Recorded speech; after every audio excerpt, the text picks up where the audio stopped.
Uh-uh. No need for false pleasantries. I have a few things to say before we continue any further. First, this is a position that requires a person of only the highest caliber. I'm a busy woman.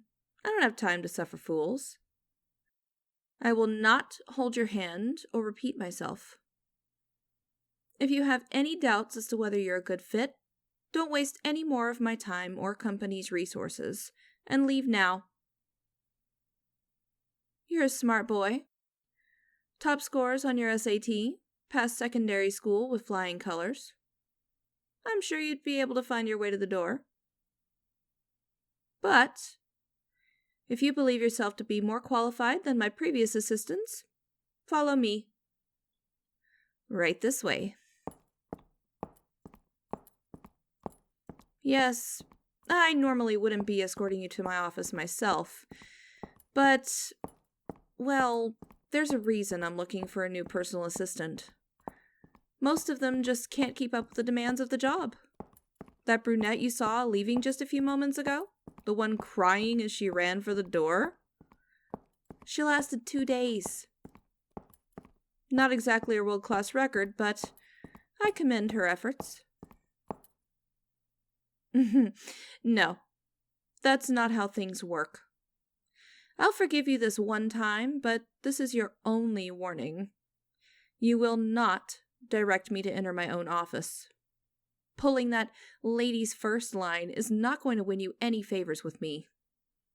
Now, you first.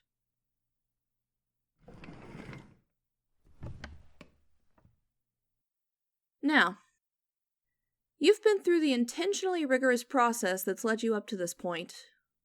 Tell me, why do you want to work here? It would be easier to get your foot in the door at, well, pretty much anywhere else. I'm sure most of them would have been easygoing.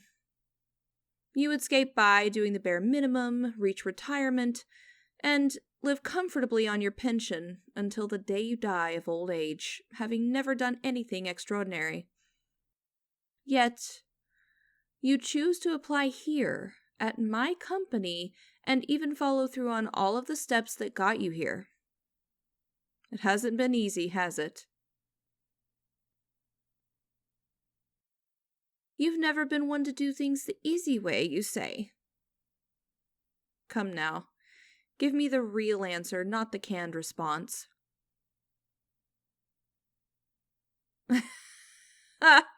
You're the first to recant your answer. Yes, the pay is very good, but it comes at a high price. Your life will basically revolve around mine. You'll be entirely dedicated, taking on unbearable weights to ensure that my life is easier, so I can focus on making this business successful. You are an enterprising young man. You've got some lofty aspirations, I'm sure. Tell me about them.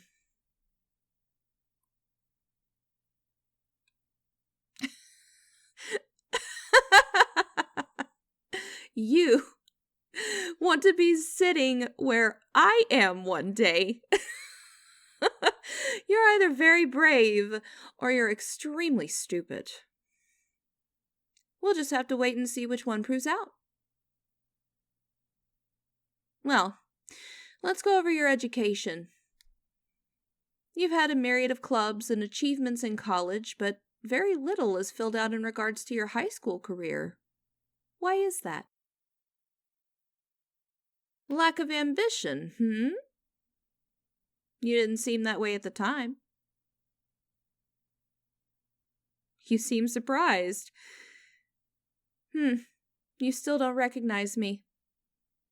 Maybe if I were to put my glasses on and let my hair down.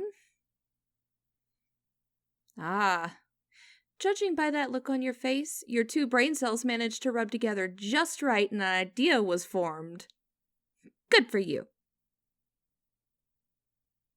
No, I'm not that Terah. It's Miss Lochland to you. You would do well to remember that if you're going to work under me. No. no need to leave just yet. You've gotten this far, and you're going to walk away just because of a little challenge? The challenge of looking me in the eyes after what you did to me just a few years ago. You have some nerve coming here, seeking a job from a woman to whom you were so cruel. Let's refresh your memory, shall we? In high school, you were the popular guy, the one that everyone wanted to be or wanted to be with. Unfortunately, I was one of the latter. What can I say? I was young and didn't know any better. Anyway, you were always kind to me, and I mistook my feelings of gratitude for love. At our graduation, I discovered that you and your long-term girlfriend had separated due to your being accepted at a top-tier school, and she wasn't exactly the brightest, was she? There was no way she would have been accepted, even if her rich daddies had bribed the dean. But I took a chance and confessed to you that I had fallen in love with you. Do you remember how you responded? Answer me. No, you do remember. That look of shame on your face tells me that much. Exactly. You laughed. You said that I was the weird girl and there was no way you would ever choose someone, quote, like me. Well, look where you are. You've chosen me time and time again, blown off other interviews to come and do the next step of my process in hopes that I would choose someone like you. Yes, I know that you've canceled plans with other companies for mine. I have my sources, but that's none of your concern. Because, just like those other positions, you snubbed me, cast me aside, and after I had gathered all of my courage to approach you and tell you how I felt. You were cruel, insulting. Your buddies even joined in to make jokes at my expense. What happens now? Well, you have a couple options. You could get out of that chair right now and leave. That's the easiest option. Disappear without a trace, never step foot inside this building again, and maybe start doing some basic research about a company before you apply for a position. Or the harder option. You've proven yourself so far to be capable of being my assistant. Morals have little standing here. Character is most important, and you've already proven yourself to be heartless when you want to be. So maybe you'll be less likely to run out of here crying like the last one did. If you can look me in the eyes after being confronted with your ugly past and tell me I still want to work for you, I'm not one to hold a grudge. I will give you a chance to redeem yourself. All you'll need to do is have the courage to take it. No, nothing like selling your soul or signing a document in blood. Those are worth nothing to me. All I want is for you to work for once in your damned life. Also, blood? That's extremely unsanitary. Black ink will do just fine. Read through the terms very carefully, or you just might end up selling your soul away to me. That's a joke. You look as though you nearly pissed your pants. If you can't get over your fear of working under me, your days here are numbered.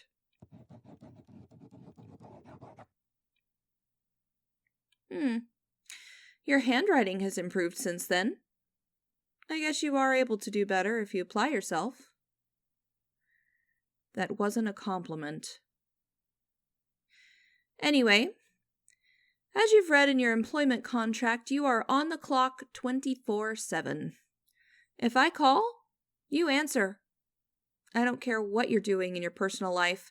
I pay you to be available for service. This is a copy of my sleep schedule. Adjust your own as necessary, but I'll have you know that I do experience insomnia, and if something should come up, what do? That's right. If I call, you answer. Now, say for example that something has come up and you need to call me. What do? Wrong. Don't bother me unless it's truly necessary. If something goes wrong, take some initiative and fix it instead of bothering me. You'll be expected to dress nicely, keep yourself presentable. If you embarrass me in front of my peers by showing up wearing a bad tie like today, you'll be reprimanded harshly. No, that is not your best tie. Like I said, I have my sources. So, here's your company phone. My contact information is already programmed into it. These are the keys to a vehicle. It is to only be used for business purposes. If I decide in the middle of the night that I suddenly want ice cream, you will have no excuses, especially not, I have no transportation. And here is a little sign-on bonus.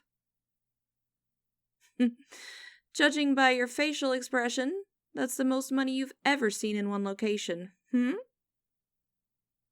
Well, one thing you will learn is that I am very generous. In short, if you do well, you get rewarded. And what is the best way to get that, dear? Exactly. Competence. Good. You're learning.